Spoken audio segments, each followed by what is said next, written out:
on, guys? And welcome back to another episode of The Green Zone, the most elevated sports podcast. If you guys like what we got going on here, please like, subscribe, hit that notification bell. Be a friend, tell a friend, share it with someone, pass it along to them, and drop something in the comment. Give us some ideas of what you guys want us to talk about in the future, or if you guys liked what we're talking about here, let us know down there. We'd love to hear what you guys think. Now, let's get into the episode. We are back. Welcome back to another episode. This one is a special one, near and dear to my heart. We are talking about the Indianapolis Colts, my team. Been a fan, a lover, and appreciator of them for damn near 18 years at this point, something like that, 16 years. Excited to see the trajectory they go on this year. It's going to be an interesting season. Health is the biggest concern overall. They are coming off, somewhat of a disappointing end to the season, but overall a season that, given the circumstances, what we went through with Anthony Richardson's injury, Michael Pittman getting knocked out, the defensive woes, tough battles in and out throughout the season, finishing off 9-8, almost had a chance to go to the playoffs, lost that final game against the Texans, winner took the division. Can't be too disappointed. Only up from here. We'll see what's happening this year. Starting off, I guess we kind of went over it. Anthony Richardson is coming back off a separated AC joint. Ended up getting surgery from that last year, and now is coming back. And showed so much poise and promise in the first 4 games that he played last year, but he only played 4 games. It makes it difficult to really assess where he's going to be this year. I think as Colts fans, we're all pretty nervous to see if he can take that next step, show that he is that guy, and he has the resiliency and the health to stay a viable quarterback throughout the year, because the best ability in the NFL is availability. Obviously, you got to have all the other things around it, but you got to stay healthy first and foremost, and that's the toughest part, especially with someone his size. He's like, 6'4", 255 pounds. Like, he's running through dudes, A little tough. You got to stay healthy, AR. We need you, baby. We need you. But the Colts, I guess we'll start off with who left the Colts, because there wasn't a ton. We didn't get worse this offseason. We definitely got better. But we did lose Gardner Minshew. He ended up signing with the Raiders. He was a free agent. Potentially going to be their starter there, not according to Mike, but saw that crazy shit in the Raiders episode. And then we also lost Zach Moss. He ended up going to the Bengals. It sucks, but he held his firm for the first 4 or 5 games when JT wasn't playing, and then once JT came back, he became the focal point of the offense, and Zach Moss faded a little bit into the background, had some big runs and big plays for us, but the run game is definitely focused around Jonathan Taylor. So losing Zach Moss isn't the worst. There's been some tricklings and some talks about Trey Sermon being the guy as the perfect running back to Jonathan Taylor. The perfect yin to his yang, having a little bit of that power back aspect to him, with enough shiftiness and lewdness to actually make some banger plays, and we'll see how that one goes. But didn't lose too much overall, but we did gain a ton. So we ended up re-signing a bunch of our players, and making sure that we kept the core around. I think we really have a solid team built around us, and Chris Ballard is definitely the type of guy that is able to build throughout the draft. Draft is very important to him. You can see it throughout the years. You got guys like Shaq Leonard, who obviously flamed out because of injury, but coming into the league, so many turnovers, led the league in tackles a few years. Definitely had a lot of promise. Quentin Nelson. You look at guys like Kenny Moore that they found undrafted. You look at guys like Ryan Kelly and our whole offensive line, tight end. I don't know if you can really throw like Mo, who played basketball, never really played football before, or if you look at guys like Drew Ogletree, definitely has promise to be like, Jelani Woods, we'll see what happens. There's a lot of promise on the team. But re-signed a lot of our own guys. Had Michael Pittman Jr., got him on an extension. Kenny Moore re-signed to an extension. Grover Stewart, defensive tackle, one of the better run stoppers in the NFL at that interior defensive lineman position. So definitely something you want to keep fortified. Zaire Franklin, our our voice, our leader of our defense, absolute stud of a linebacker, tends to be at the top 5 in terms of tackles every year. Does manages to stay pretty healthy. He's had some back and ankle issues to what NFL player doesn't. Resigned to Forrest Buckner or other defensive interior linemen, definitely more of that pass rushing, long length, getting that backfield, push guys around, get some couple of sacks. We turned it up this year. Julian Blackmon reassigned him for another year. He was a safety we drafted out of Wisconsin, I want to say. Came out. He's a headbanger. His whole issue has been health. Tore his Achilles a year ago. He played pretty much the whole season last year. Just, Colts have always had a little tough time. We get these stud safeties. You look at guys like Malik Hooker or Bob Sanders, or obviously, like we're just talking about Julian Blackmon, but then they always end up getting health as like the main concern. And then they kind of, I don't want to say they flame out, but they can't be all that they could be because they just keep getting hurt over and over. And these are typically hard hitting guys, guys that are going down making plays. Malik Hooker, not as much. He was a little bit more of a covered man, but we'll take it nonetheless. Love to have him back on the team. He should definitely be a nice little 1-2 punch with Nick Cross there in the safety backfield. And then the last one, we picked up Cody Pay's 4th-year option. He is a pass rusher. Him and Dio Dangbo, they've been solid for us. But if we're gonna transition right next into the draft real quick, or I guess so. Yeah, we'll go draft and we'll go free agency. Our first round pick, an absolute stud out of UCLA all throughout the year, was definitely going to be in that first round. I think I heard many times he was going to be in that 15th, 16th spot, and we ended up taking 15th. Latu Latu out of UCLA. Super stoked on the pick. As some people may know, UCLA is like my number 2 college team. Bama's number 1. So I was stoked. I've been watching him for many years.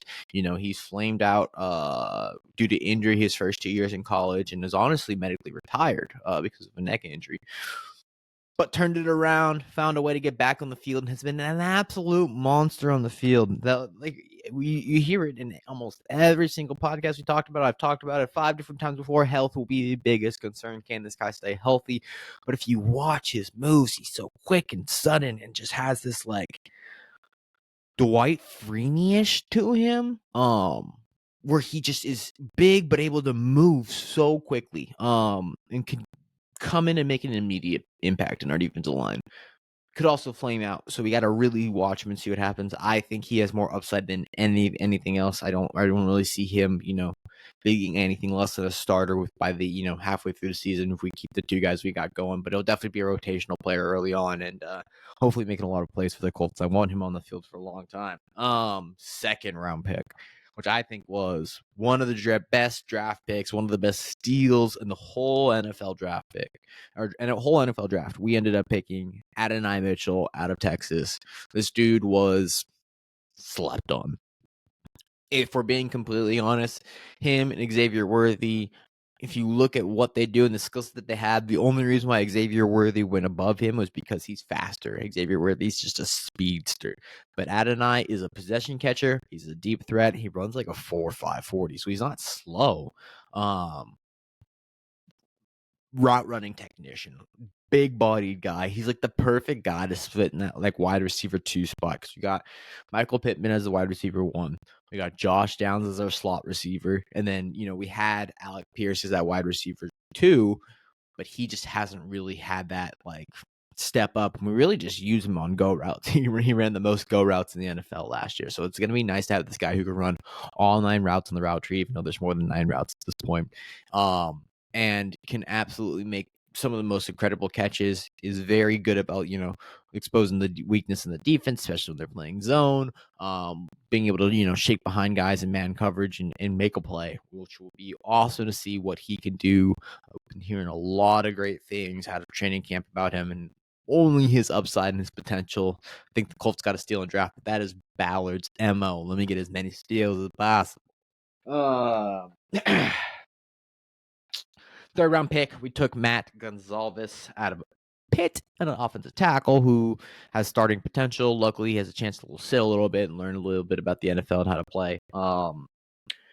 And we took Jalen Carlisle, safety out of Mizzou, 5th-round pick. And also in our 5th-round pick, we took Anthony Gold, wide receiver out of Oregon State, who's likely to be a little bit more of that kick returner, punt returner type, but a lot of potential. We had Josh Downs running that bitch down last year when Isaiah McKenzie ended up getting suspended. So it'll be nice to, give Josh Downs a little bit more relief and have someone else to focus on this. Hopefully he's able to be a stud for us and bring a couple back for us, because we need a little bit of that special teams pop that tends to be what pushes the Colts over every single year. If we're having a winning season, our special teams are turning up. I mean, block punts returns for touchdowns, kickoffs returns for touchdowns. You see with Naheem Himes. We had EJ Speed get 2 blocks last year. One of them go back for a touchdown. Just like when shit like that happens and you're winning on special teams, it's a third of the game. It changes the whole outcome of the fucking season. So hopefully it could really be that guy that can help us take that special teams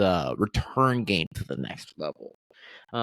Key free agency acquisitions. We got Roquan Davis from the Dolphins. Fantastic defensive tackle to have, a nice little third guy to have as a rotational player. He might even be a starter, honestly.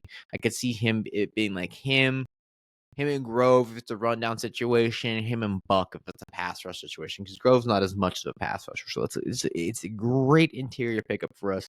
Definitely going to bolster our defense. And then we also got Joe Flacco, backup quarterback. Great to have help him learn under Anthony Richardson. Coming back with the Colts has a chance to really, because Colts, Ravens, you know what I mean? Yeah, long history.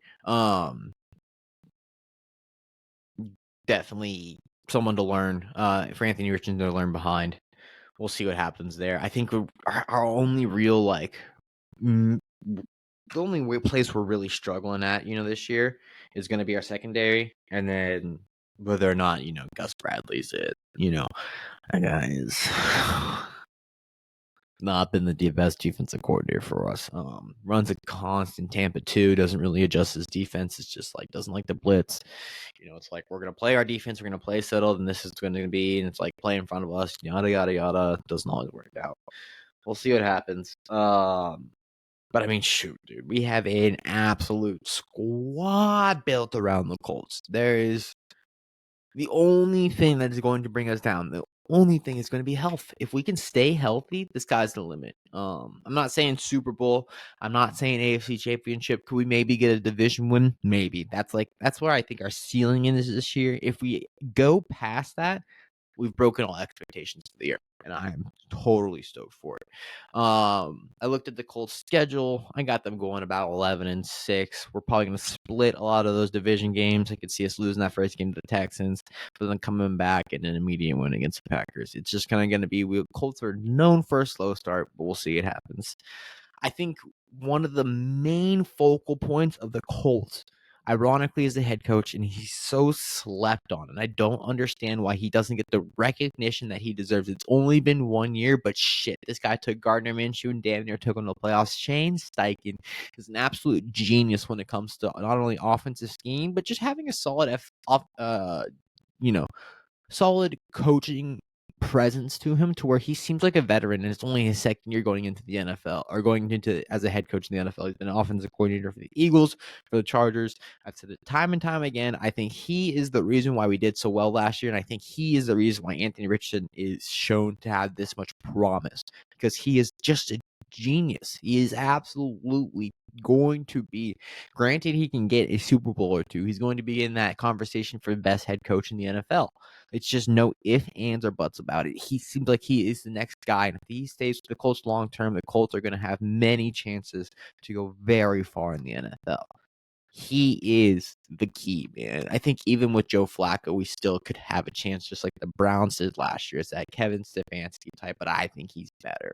I'm also biased. Obviously, they're my team, but I think that will slowly, the thought and the appeal Shane Steichen will slowly show more throughout the season, and people are going to start looking at the Colts as one of those teams that they are slept on. Everything that I've heard in the media about the Colts has been health. Can AR stay healthy? Can the team stay healthy? And that's really the truth of it all. Can we keep it together? Because that dude was hurt 4 out of 5 games last year. even the games he finished, he still got pulled out at some point, and like it's just you can't do that. You got to really keep it together. But he's young. He's only 21 right now. He'll be 22 by the time the season starts. Can he keep it together? Like I said, 11-6 is where I see them finishing. Hopefully getting a division win, but likely the Texans. I think the AFC South is going to be such a fucking tough division. There's so many good teams, and there's just gonna be a lot of battling. Jaguars, Texans, obviously, and Titans are a sleeper team as well. I could see all 4 teams making the playoffs, but with the AFC being so competitive, I could also see only 1 or 2 of them making it. Hopefully, it's the Colts. Hopefully, we figure out how to get over those Jaguars. I'm trying to think where else can we go? There's a chance we flame out. Yeah, there's definitely some easy wins. We'll see what happens. Is the Colts receiving core top 10 is one of the things I had on here. I had originally, so this is the second time I've recorded the Colts podcast. First time we fucked up, audio, video got messed up. The first time I had posed the question when I was with Mike, if Michael Pittman Jr. is a top 10 receiver in the NFL. And I had said yes. And then I went back and I thought about it more, and I actually take that back. I don't think he's a top 10 receiver in the NFL, but I do think he has top 10 receiver talent in the NFL. So I think there's just so many good receivers in the NFL that he falters a little bit more to like that 20th-ish spot, which is kind of unfortunate. But the Colts, as a receiving core, I think they overall have the potential to be top 10 in the NFL, if not top 5. Given Adonai Mitchell shows up, shows out, he doesn't need to be an absolute 1,000 receiving yard stud, but if he can get 700, Josh Downs progresses and picks up, because he got 787 last year. If he can get somewhere around 1,000, Pickett somewhere around 1,000, fuck, dude, we could have the scariest offense in the league. Jonathan Taylor in the backfield. We got a wide berth of fucking long, lanky tight ends. You got freaking Kylan Granson, who's an absolute stud, great possession receiver. He's the go-to when we need to make a play on 3rd down, 4th down. There's just this random play, throw it to Kylan Granson. That dude finds a way to get open and makes a fucking play. He's not even our wide receiver 1. We got Jelani Woods, long, lanky. He's like 6'5". He's like 280. And then Mo Alley Cox, same body type. Drew Ogletree, same body type, so they can block, they can run, they can catch. They're fast, they're big. Figure it out, boys. We have a chance. We absolutely have a chance. It's going to be a season and a half. Give me your thoughts. I really would like to hear, where do you guys see the Colts going this year? I would really love to know. Obviously, I'm biased. I needed someone on here to keep me checked, but hopefully I didn't take it too far. We'll find out. I'm going to call it there, ladies and gentlemen. If you guys like this content, please consider liking, subscribing, hit that notification bell. We got more content coming up. I think I don't know who's coming up next. Maybe the Rams, maybe the Seahawks. I might skip the Seahawks. I don't really know a ton about them. So we'll see. Yeah, we'll talk to y'all later. Hope you guys enjoyed this episode, and go Smokes. I'm fucking weed. Peace.